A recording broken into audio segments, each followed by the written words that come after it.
Alors, bonjour à tous et ça me fait plaisir vraiment que vous soyez là ce matin. Je vous remercie.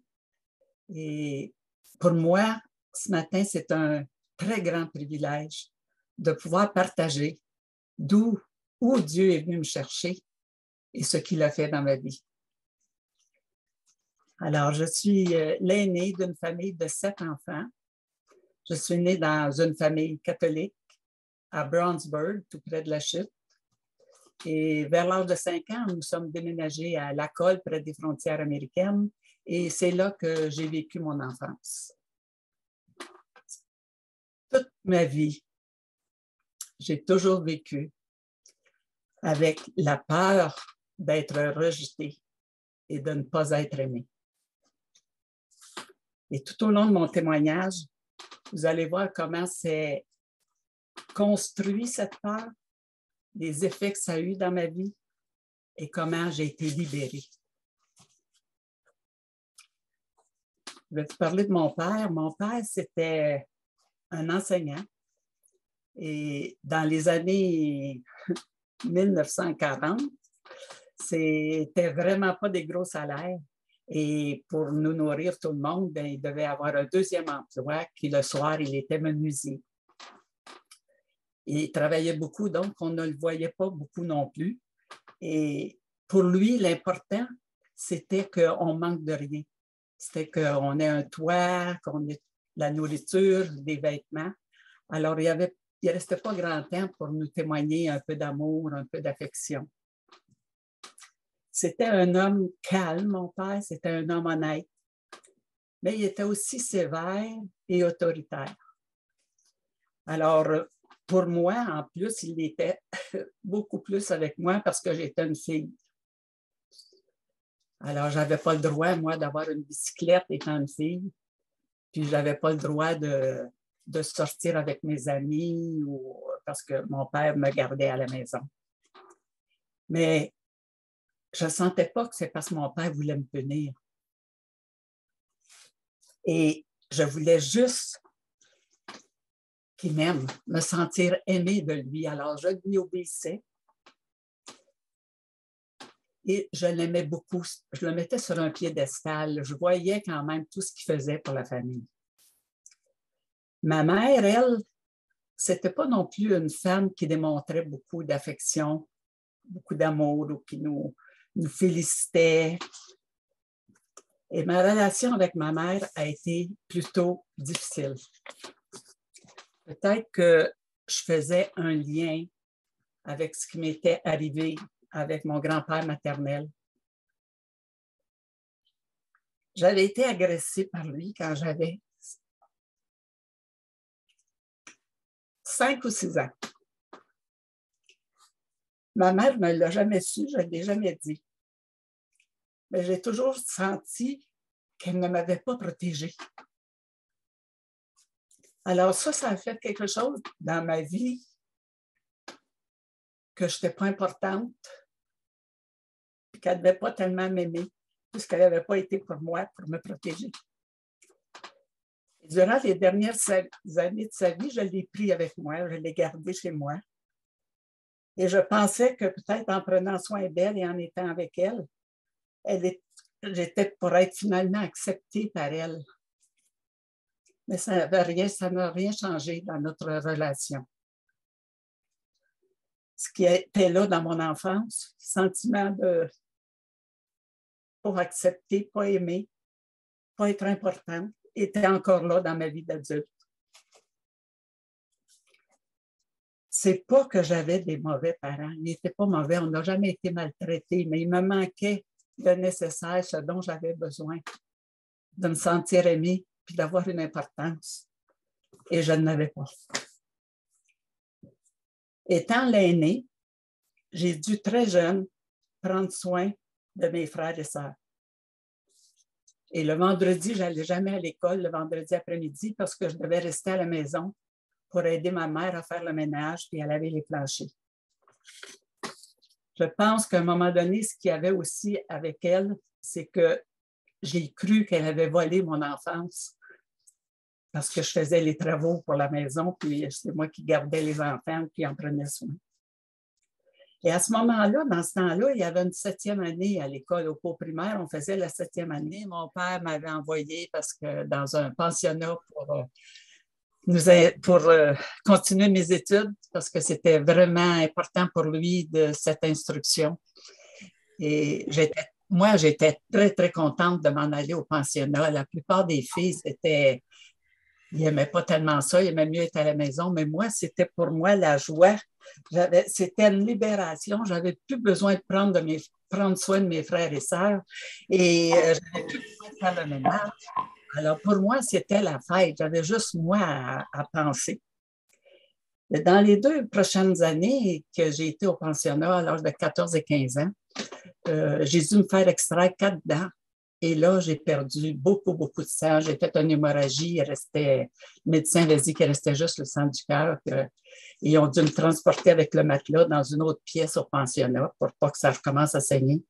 Et l'année d'après, bien, je suis tombée sur la patinoire, puis je me suis fait, je ne sais pas si on dit une fracture du cervelet, mais j'avais plus aucune espèce d'équilibre.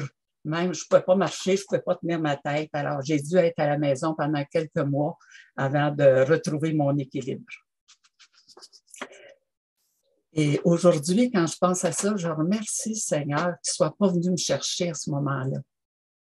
Parce que je n'étais pas prête à mourir, moi. Je n'étais pas prête à rencontrer Dieu. Et maintenant, je suis à l'âge de 19 ans et mes études sont terminées. Et je suis venue habiter à Montréal pour débuter ma carrière d'enseignante.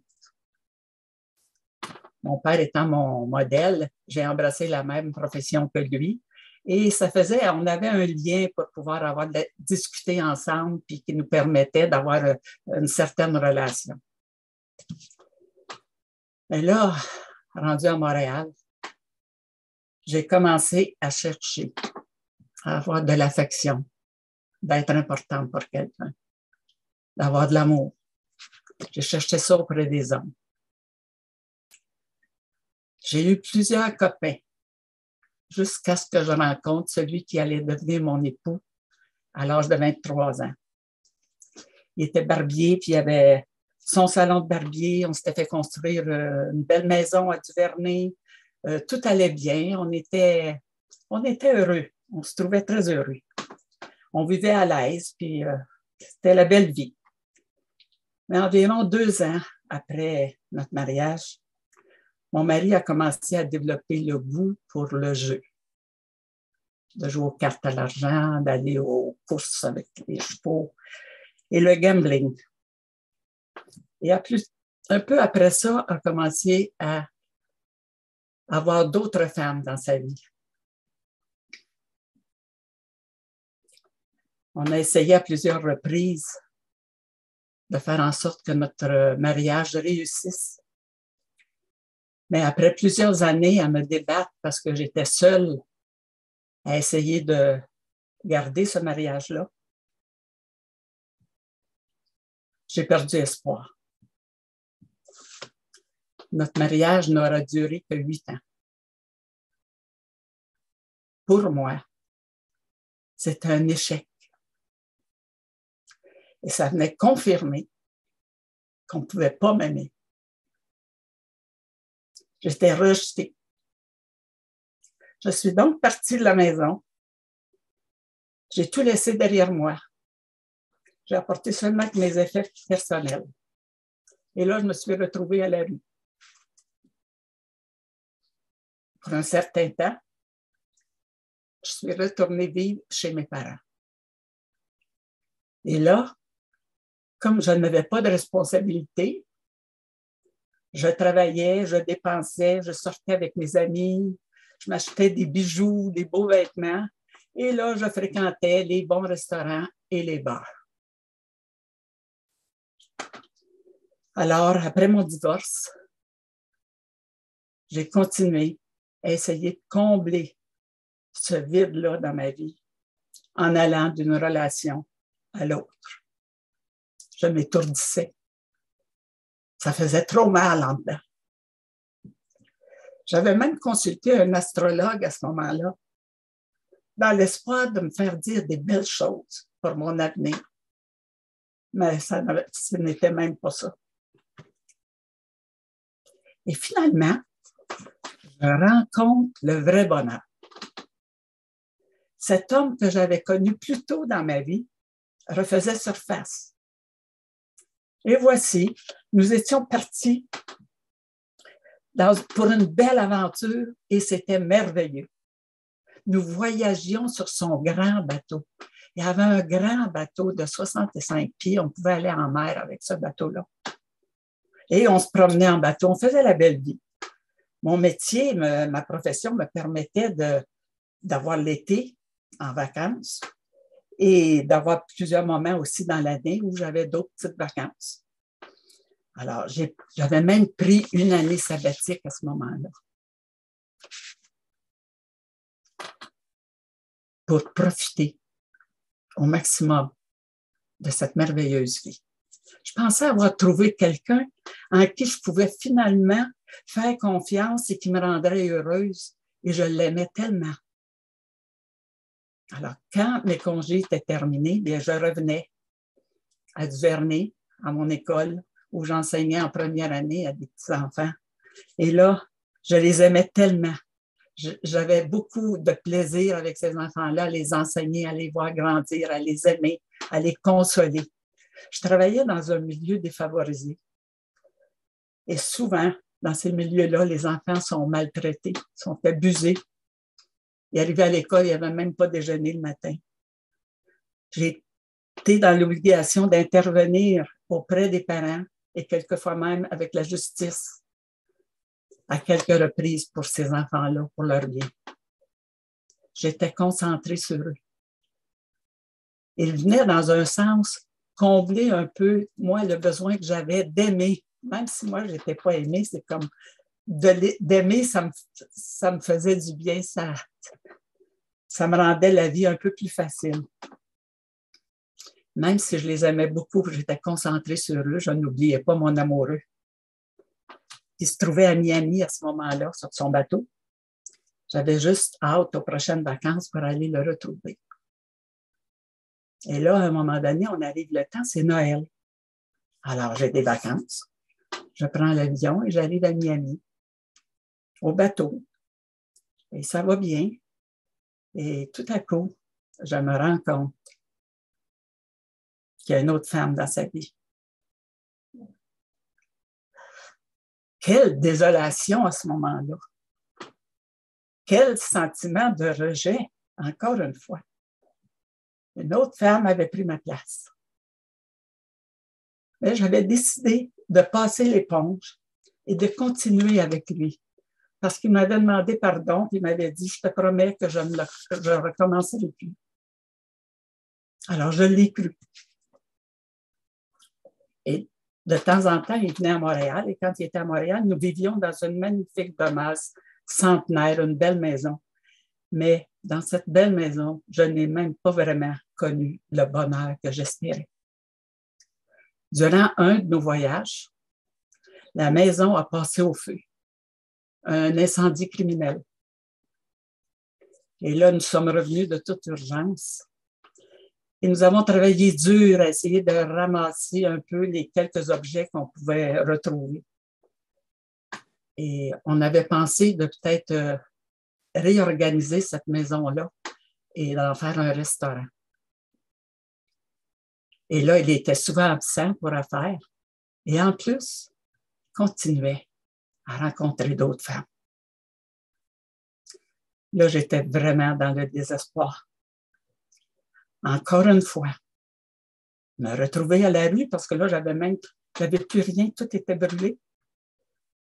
Ma vie n'était que déception et un vide tellement grand, tellement douloureux, ça me faisait tellement mal en dedans. Il y a peut-être des personnes ici ce matin qui vivent ou qui ont vécu sans se soucier de Dieu. C'est exactement ce que je faisais.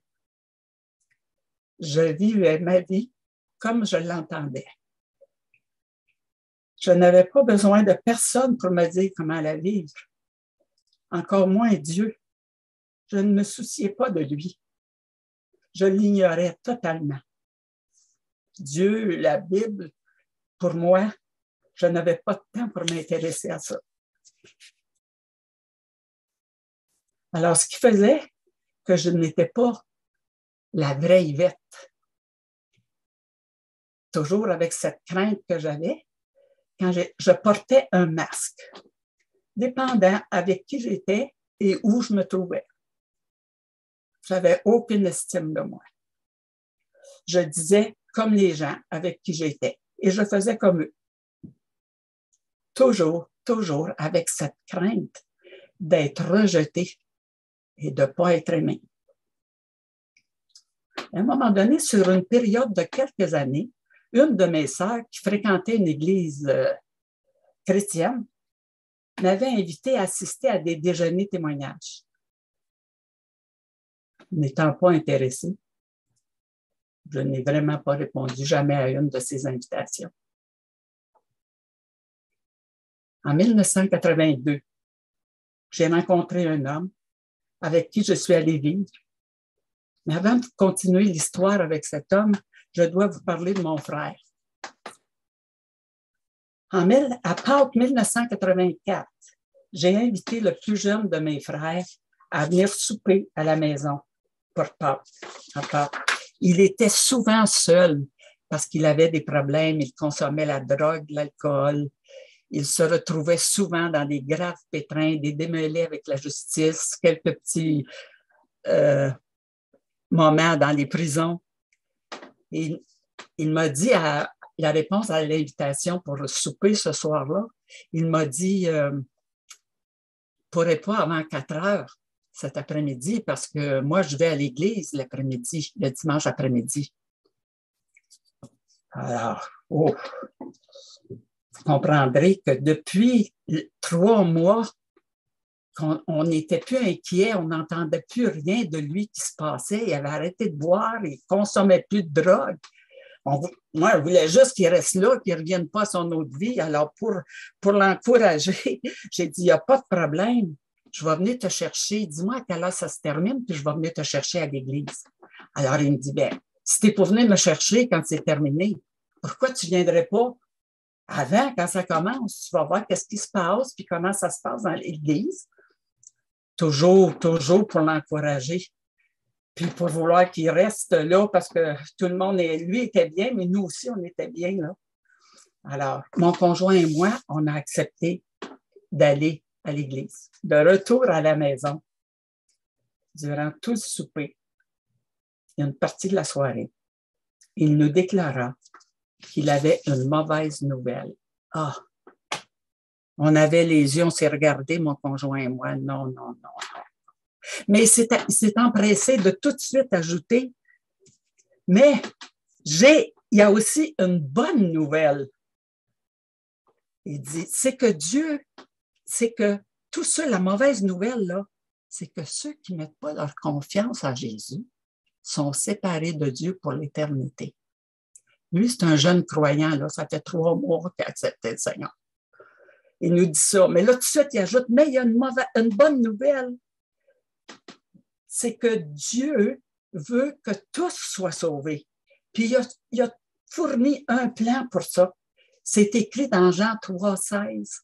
Car Dieu a tant aimé le monde qu'il a donné son Fils unique, afin que quiconque croit en lui ne périsse pas, mais qu'il ait la vie éternelle. On écoutait ça, là. Alors, il dit, je vais vous expliquer. Ça veut dire que Dieu, par amour pour toi, pour moi, a payé un grand prix en offrant la vie de son Fils. Et Jésus, il a accepté de venir sur terre, de se laisser clouer à une croix pour payer à ma place le châtiment que je méritais pour mes péchés. Il dit, on ne peut rien faire pour se sauver. Tu peux changer de vie, tu peux faire une meilleure vie, tu peux être une bonne personne, faire plein de bonnes choses, mais ça ne va pas te sauver. Tu ne peux rien faire pour te sauver. Parce qu'il dit, il y a un autre verset où Jésus dit, « Je suis le chemin, la vérité et la vie. Nul ne vient au Père que par moi. » Alors, ça veut dire que, il dit, ça veut dire qu'il n'y a pas d'autre chemin, là. Tu ne peux pas rien faire, toi, pour aller à Dieu. C'est juste, c'est Jésus qui est le chemin. C'est lui qui est venu prendre ton châtiment à la croix, qui est venu verser son sang pour toi. Et c'est lui le chemin qui va t'amener à avoir cette relation avec Dieu, de rétablir une relation avec Dieu.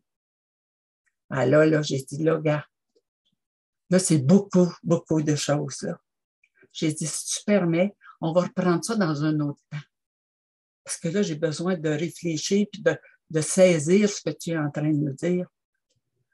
Alors, quand on est allé le reconduire à la maison, il m'a dit, je vous invite pour vendredi soir. Il y a une réunion le vendredi soir à l'église. Mais ce n'est pas pareil comme le dimanche, c'est différent. Alors, toujours pour l'encourager à continuer, parce que c'était bon pour lui. Nous, on n'avait pas besoin, mais pour lui, on y allait, on l'encourageait à rester là. Et il s'est passé quelque chose ce soir-là. Le Seigneur m'attendait. À la fin de la réunion, le pasteur a fait un appel en mentionnant le verset Jean 3,16 que mon frère m'avait dit. Et là, j'ai fait un lien avec ce que mon frère avait dit et ce que le pasteur continuait d'expliquer en avant. Et là, soudainement, j'ai senti en moi quelque chose comme une bataille de m'avancer, mais moi, c'est comme je poussais dans ma chaise pour ne pas me lever, Et j'avais un combat, là, je voulais pas. Et finalement, j'ai été incapable de résister à ça. Je me suis levée et je me suis avancée. Et là, je ne savais pas trop quoi faire. Je me suis avancée puis je me suis fermé les yeux. Et là, c'est comme si je voyais un film. C'est comme un film qui passait dans mon esprit, puis je voyais ma vie qui découlait. Dans l'espace de quelques instants. Mais en même temps que je voyais ça, c'est comme je pourrais dire en arrière. J'avais comme quelque chose, une lumière, une clarté qui me révélait ce Dieu que moi, j'avais toujours ignoré. Dans mon cœur, il se passait quelque chose. Et là, je me suis mise à genoux, honteuse de ma vie, remplie de culpabilité, pleurant à chaudes larmes. Et là, je suis restée, je ne sais pas combien de temps, à dire merci à Dieu de m'avoir aimée telle que j'étais. Je lui disais merci, merci, merci. Moi qui l'avais tassé de ma vie, toute ma vie. Et à un moment donné, est arrivée une dame près de moi, puis elle m'a amenée à l'écart pour m'aider à comprendre et à m'expliquer ce qui venait de se passer.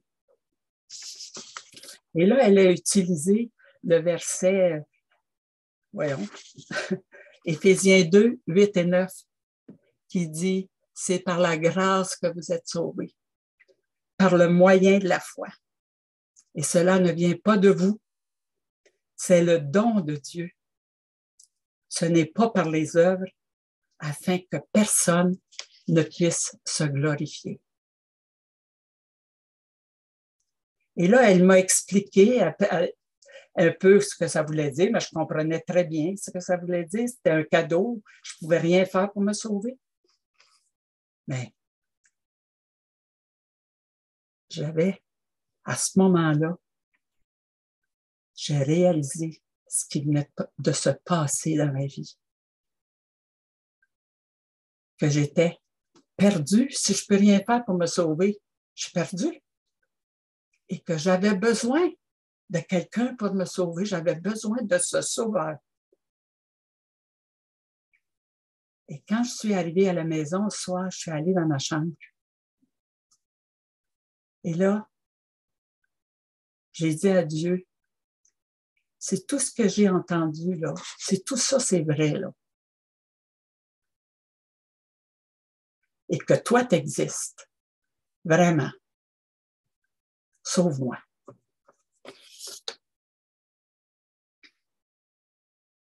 dans les jours suivants, j'ai ressenti comme de la joie qui venait en moi. Je ressentais une paix. Il y avait quelque chose qui s'était passé dans mon cœur, dans mon intérieur. Et depuis ce jour-là, mon désir, le désir que j'avais, c'était de dire à tout le monde ce qui s'était passé dans ma vie, d'aller dire qu'est-ce qui s'est passé dans ma vie, tu sais. Et ce lundi matin, parce que ça, c'était un vendredi, le lundi matin, moi, j'arrive à l'école, dans la salle des profs. Il y a une 12 à 15 professeurs qui sont là. Et moi, j'arrive tout excitée, tout énervée, que moi, j'ai accepté le Seigneur, puis que mes péchés sont pardonnés, puis que j'ai la paix, j'ai la joie dans mon cœur. Là, tout le monde me regardait en voulant dire, oh, il y a quelque chose qui ne marche pas avec elle le matin. Mais le manque de sagesse, hein? Alors, ça n'a pas été tellement loin que je me suis assise tranquille. Et là, juste pour voir l'ironie dans tout ça, c'est que Dieu a utilisé mon frère pour se révéler à moi, que moi, je me croyais meilleure que lui. Alors, Dieu m'a montré qu'on était tous les deux à la même place, des pécheurs perdus et qu'on avait besoin de lui pour nous sauver. Moi qui me croyais mieux parce que j'avais pas de problème avec l'alcool, la drogue, puis j'avais pas de problème avec la prison, puis la justice. Alors, je faisais pas de tort à personne, c'était bien. Et à partir de ce moment-là, de ce jour-là, ma vie a complètement changé. J'ai commencé à lire dans la Bible. J'avais commencé à l'école, on avait des Nouveaux Testaments. J'ai commencé à lire là-dedans, dans l'Évangile de Jean, puis je lisais. Puis là, je me suis acheté une Bible, puis là, plus je lisais, c'était comme, je voulais en savoir plus. Alors, là, je voyais et je comprenais, parce que là, elle parlait avec un, parlait avec l'autre. Là, à partir de ce jour-là, j'ai cru tout ça, que moi, là, j'avais une nouvelle identité maintenant. J'avais une nouvelle identité. J'étais une enfant de Dieu, sauvée par grâce. Il m'avait adoptée dans sa famille, donc j'étais importante, qui était venue à la croix pour moi. J'étais importante, j'étais acceptée telle que j'étais, comme j'étais, puis que lui connaissait toute ma vie, de toute éternité. Puis malgré tout ça, personne ne m'aurait aimé aujourd'hui, s'il connaissait tout ça. Mais lui m'avait aimé. Il m'a adoptée, je fais partie de sa famille. Et j'ai aussi l'assurance de passer l'éternité auprès de lui. De quand je vais mourir, je vais être avec Dieu dans l'éternité. Mais ce changement-là dans ma vie et un petit peu le manque de... Comment on dit ça, non? Le manque de sagesse. On va vite des fois on veut le dire à Dieu. Alors, le changement qui s'est opéré dans ma vie a fait que 3 de mes frères et sœurs se sont éloignés de moi. Parce que j'avais toujours un petit quelque chose, un petit pamphlet, un petit quelque chose à dire, un verset que j'avais lu, puis je voulais leur dire. Alors, ils se sont éloignés de moi, dont une de mes sœurs en particulier qui m'a vraiment renié. Quand quelqu'un lui demandait de mes nouvelles, elle disait, je ne sais pas de qui tu parles parce que moi, j'en ai pas de sœur qui s'appelle Yvette. Si j'allais chez ma mère et qu'elle y était, elle quittait immédiatement sans même me jeter un regard. Alors, Dieu a mis dans mon cœur de prier pour elle afin qu'il touche son cœur. Durant 4 ans, j'ai prié tous les jours pour ma sœur, que Dieu touche son cœur. Et un certain soir, le téléphone sonne et c'est elle qui m'appelle. Puis elle me dit, je voulais juste te demander quelque chose. C'est une amie qu'elle avait qui l'avait appelée, qui avait parlé de Jésus, puis qui l'avait invité à aller à son église. Puis elle dit, je voulais savoir si toi, tu connais ça, puis si tu peux me dire si c'est correct. Tu sais. Alors, j'ai pris un petit peu d'informations pour savoir l'église et tout ça. Et là, je lui ai dit, tu peux y aller en toute confiance. Vas-y. Et elle est allée. Et maintenant, aujourd'hui, au moment où on se parle, elle a accepté Jésus. Elle suit Jésus. On a une super belle relation et on est très proches l'un de l'autre. Mais Dieu, dans sa grâce, avait aussi touché le cœur de l'homme avec qui je vivais. Et c'était lui aussi, le même soir, sans qu'on se consulte ni un ni l'autre, et c'était lui aussi avancé et il avait accepté l'appel de Jésus. La semaine suivante, on est retourné à l'église et le pasteur prêchait sur la santé que Dieu nous avait donnée. Et comment nous étions responsables de prendre soin de cette santé-là. Moi, je fumais. Puis j'aimais ça fumer. Et je disais tout le temps, moi, j'arrêterai jamais de fumer parce que j'aime ça. Mais là, après avoir reçu cet enseignement-là, le dimanche, ça mijotait. J'ai dit, c'est quand même pas parce que je fume que j'irai pas au ciel. Mais non, c'est sûr que c'est pas ça qui va m'empêcher au ciel. Alors, un jour, je pars, ça c'était peut-être le mardi, là. Je pars dans ma voiture, je prends mon paquet de cigarettes pour me prendre une cigarette, puis je dis, oh, je vais attendre d'arriver à la maison. Juste pour voir si un jour, je décide d'arrêter de fumer, combien je vais souffrir. Et là, j'ai attendu jusqu'à la maison. Rendu à la maison, je vais attendre après souper. Après souper, à la fin de soirée. Là, j'ai dit, je vais essayer d'attendre jusqu'à demain matin. Je n'ai plus jamais fumé de ma vie. En avril 1984. Je n'ai plus jamais fumé de ma vie. C'est un cadeau de Dieu. Dieu m'avait fait goûter à sa toute-puissance et il m'avait donné la délivrance de cet esclavage-là que j'avais.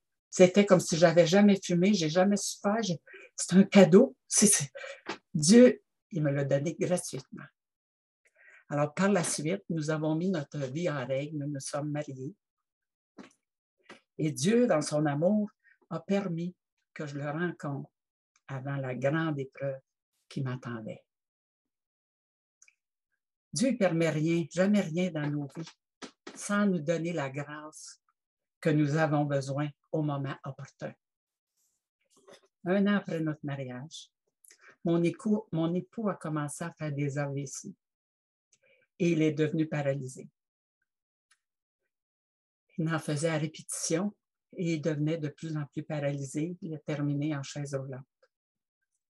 Alors, nous avons dû vendre la maison. J'ai aussi hérité du rôle de chef de famille. J'avais toutes les responsabilités et je l'ai gardé à la maison pendant 10 ans, même si je continuais à travailler. Il y a eu des temps très difficiles. Comme proche aidant, ce n'était pas toujours facile. Et finalement, j'ai dû le placer en milieu hospitalier. Et je me rendais tous les jours après mon travail à l'hôpital pour l'aider à manger et pour l'encourager. Il se sentait tellement diminué et démuni devant cette maladie. Oui, ce fut un temps très, très difficile. Et je remercie le Seigneur qui était présent.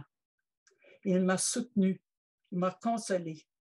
Il m'a donné la grâce dont j'avais besoin chaque matin pour vivre chaque journée, un jour à la fois. Il avait aussi mis à cœur à 3 de mes amis qui me sont très chers d'aller visiter mon mari à l'hôpital régulièrement. Et ils ont été un encouragement et un soutien pour moi. Il y a maintenant 25 ans que Réal, mon mari, est avec le Seigneur. Depuis, j'ai pris ma retraite comme enseignante. Et le Seigneur continue de me former. C'est un privilège, c'est une grande joie pour moi d'être à son service, de me laisser utiliser par lui. Dieu m'a préparé à travers les épreuves pour le plan qu'il avait dans ma vie. Inconsciemment, à un moment donné, je pense que j'en voulais à Dieu et à mes parents d'avoir eu des responsabilités d'adultes quand j'étais enfant. J'ai compris plus tard que Dieu était occupé à me préparer, à m'outiller pour le plan qu'il avait pour moi. C'est pour ça qu'aujourd'hui, je peux comprendre ceux qui souffrent, ceux qui ont des besoins. Je peux servir Dieu, je peux servir mes frères et sœurs en les aidant, en les encourageant. Ceux qui souffrent, en les encourageant de Dieu est là et en prenant soin de ceux qui ont des besoins. Il est fidèle et bon. Dieu ne nous demande jamais au-delà de nos forces, même quand nous pensons le contraire.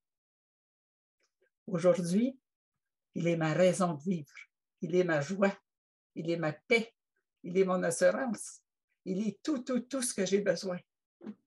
Je lui consacre ma vie.